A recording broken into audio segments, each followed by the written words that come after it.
What's going on, Dodgers Nation? D-Mac here. We're coming at you with another episode of Designated Twitter. On this show, we're going to be talking about who will be the Dodgers Game 1 starter for the postseason, and we want your takes down below, too. Who do you think should be the Dodgers Game 1 starter in the postseason if it started tomorrow? Let us know down below in the comments section, and also be sure to subscribe to the channel, hit that subscribe button, hit that notification bell, and if you really want to help us out, smash that like button. And for all latest Dodgers news, head over to DodgersNation.com. So we asked you guys over on Twitter, who would be your Game 1 starter for the Dodgers in the postseason? And I got your fire takes coming up in just a second. But first, I asked the staff here that same question, and here were some of their takes.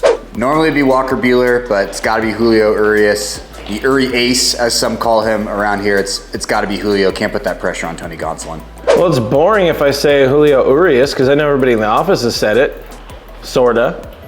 But I'll flip it up. I'm gonna go Tony Gonsolin. Throw him out there because why not? Everyone's said Julio. Talk about pressure. I'm gonna go with Tony Gonsolin, or they're saying too much pressure on Tony, but diamonds are made through pressure, so I'm gonna go with Tony Gonsolin. Game 1 starter for the postseason. You're calling him Julio Uri Ace. I mean, he's kind of just the guy that you got to go with right now. He's the best. So those were some of their takes, but here were some of your takes over on Twitter. Charlie B tweeted, "Oh geez, because of his past experience, I would start Julio followed by Gonsolin, but both have been so good and are equally deserving. Anderson is no slouch either." Then Braden41 tweeted, "Tyler, because he's got that dog." Yeah, I like that one. Woof, woof, woof. You got that dog, Braden. And Bob, he tweeted, "I'm feeling cocky, whoever's turn it is." And then RE66 tweeted, "Has to be Julio. He's been through it. He has the mentality for the moment." Absolutely. The Urias has Urias in his veins. I agree 100% with that one. Then Nolan tweeted Tony G. And then Alex Fernando tweeted, "I think Urias becomes our dominant starter and May takes on the role of Urias that he has been for us in the postseason." So those are all definitely great options. The Dodgers have an embarrassment of pitches. You know that. Lots of quality starters. But for me, the only right answer is Julio Urias. And at the beginning of the year, you guys were calling him out. You were saying that Urias was Urias, but I've been telling you for years, he's the Urias. He's battle-tested. He's a warrior. He's had success when it matters most on the biggest stage. Let's not forget that without Julio Urias, the Dodgers don't win the 2020 World Series. He was an absolute beast. And last season, he was on fumes a little bit. He didn't pitch his best down the stretch, but let's not forget that he also pitched a career high of innings, almost 200 innings pitched last year by Julio, and I also think he was compromised after being used out of the bullpen in Game 2 of the NLCS. So I think that was a bad move. I think that set him behind the 8 ball, but I just think with his slow heartbeat, the poise, I'm going with Julio Urias. You've seen the velocity tick up. You've seen him make some mechanical adjustments with his legs that allow him to get behind that fastball, the way he's using that elevated heater. He's been an absolute monster. And you know, I bring my facts to the fight, and in the last year, he's been a top 10 pitcher. Julio Urias's MLB rank since July 21st of 2021, he has a 2.15 ERA, that's good for first. A .95 whip, that's good for fourth. A 2.03 opponent's batting average, that's good for fifth. A 3.04 FIP, that's good for 10th. A 22.3% soft contact percentage. So you know he's inducing that soft contact at an elite level. That's going to play up in the postseason. 21 wins. That's for Eric Yulo right there. That ranks first in all of Major League Baseball. Do wins still matter? That's a debate for another video. But also 5.4 F4. That's good for 9. So he has proven to be a top 10 pitcher over the last season. Like I said, he is really just coming full circle. And I think that you just look at that X-Dog off the charts. You look at that mound presence. Like I said, the Urias in his veins. And to me, it has to be Julio. Now, as far as the Dodgers postseason rotation, I've got Julio Urias getting the ball in Game 1. I've got the Urias at the top of the Dodgers postseason rotation. He's earned it. He has the track record. And I think with the Dodgers having this big lead, not only in the division where they're up 18 games on the Padres, but also for the entire league where they're 6 games up on the Mets, 6.5 games up of the Astros, I think that's going to allow them to get Julio Urias some rest, and he's going to enter the postseason in a much better spot than he did last season. So as long as he continues to pitch pitch well, stays consistent, control the strike zone. He's my guy in game 1. Now, as far as game 2,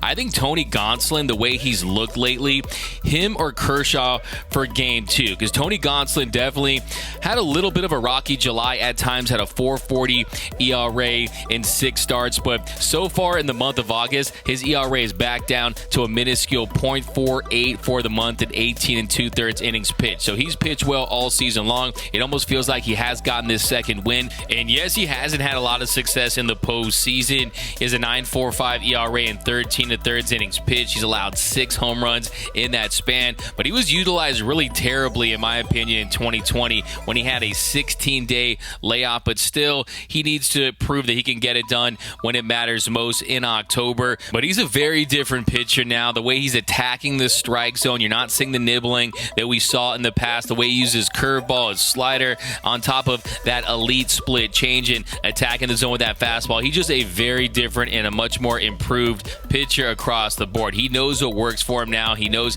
how to stay in games longer. Now I'm telling you, the time is meow. Then after that, I think Clayton Kershaw, who I could definitely see starting in game 2. I think it's really a toss-up between those two guys. I definitely think if he comes back healthy and he's effective, I think there's no reason why he couldn't start game 2. And I think when you look at his postseason experience, he knows how to get it done. The reality is, when he's healthy, he still can go out there and perform really well and get the job done. So really, either of those guys for game 2, Tony Gonsolin or Clayton Kershaw, and then whoever doesn't get that, of course, goes into start game 3, which would be on the road. So after that, I think there's no question I'm going to still go with Tyler Anderson. Tyler, the outs creator, he's been effective all season long. I think he's a guy that you can trust. He is a veteran.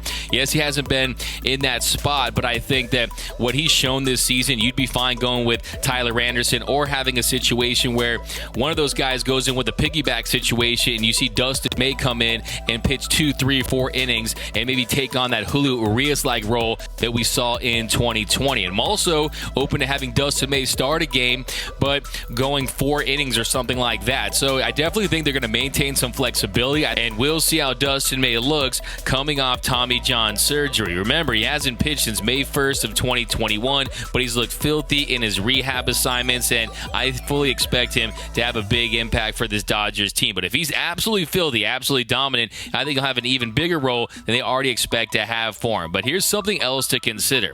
With the additional wild card team this year, you're seeing a back-to-back in the NLDS and the NLCS. So that's going to help the Dodgers, who do have the depth. So Andrew Heaney, he's a guy that could get multiple innings of relief too. So you just want as much depth as you possibly can have from your starters. So let's just hope the guys that are in now stay healthy and are fresh for the postseason run. Yes, losing Walker Buehler was a blow, and Danny Duffy was expected to come back, but those guys aren't going to be a part of this run. So let's just hope the guys that are in there are going to perform well. And I really just do feel good about this rotation. Just need Clayton Kershaw to come back healthy. We asked you guys over on Twitter, if you were the Dodgers closer, what would you choose as your entrance song? And I asked the staff here that question, and here were some of their takes. So the thing about a good closer song, it's gotta have some space. Think of Welcome to the Jungle, Eric Gagne. You got the music.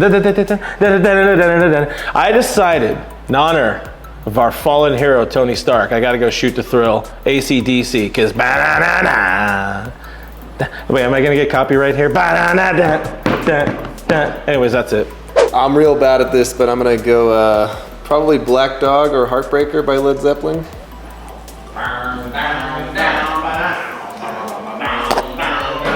This is a shout out to Eric Ulo, big Kanye West fan. I'm gonna go with No Church in the Wild.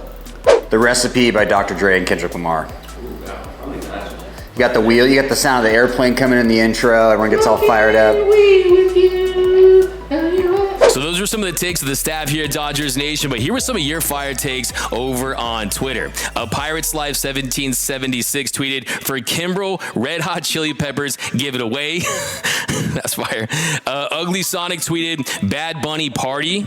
That'll get the crowd going. We know Dodger Stadium loves them some Bad Bunny. Then Rick Rodriguez tweeted, Triple H My Time. I love the WWE, WWF themes. Those are fire. And then Richard Hurst tweeted, Closing Time by Semisonic LOL.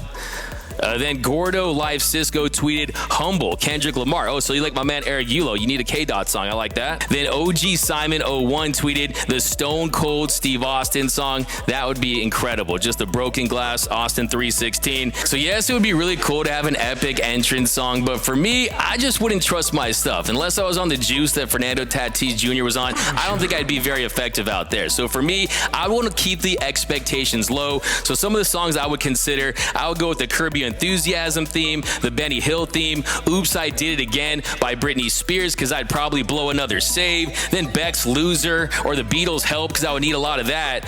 But if I was an elite closer in an alternate universe, to me, I would go with Eminem's Lose Yourself. Just imagine me in the bullpen and you hear palms are sweaty, knees weak, arms are heavy, there's vomit on his sweater already. Mom's spaghetti, he's nervous because on the surface he looks calm and ready to drop bombs, but he keeps on forgetting. I mean, that'd be fire. I would just not even need to open the gate. I just break through that thing. So to me, I would go with Lose Yourself. That would be mine. But like I said, I don't think that is going to happen. I think it's going to be one of the first songs. But that was my take. And I want you to know from you guys, what would be your closer entrance song? Let me know down below in the comment section. But let me know down below in the comment section, who would be your Dodgers Game 1 starter in the postseason? And what would be your closer entrance song? Let me know down below in the comment section. And also, we're doing a giveaway right now. We're giving away $250 at fanatics.com. All you need to do is go to DodgersNation.com/giveaways, and the secret word is Fire Take. That is the secret word,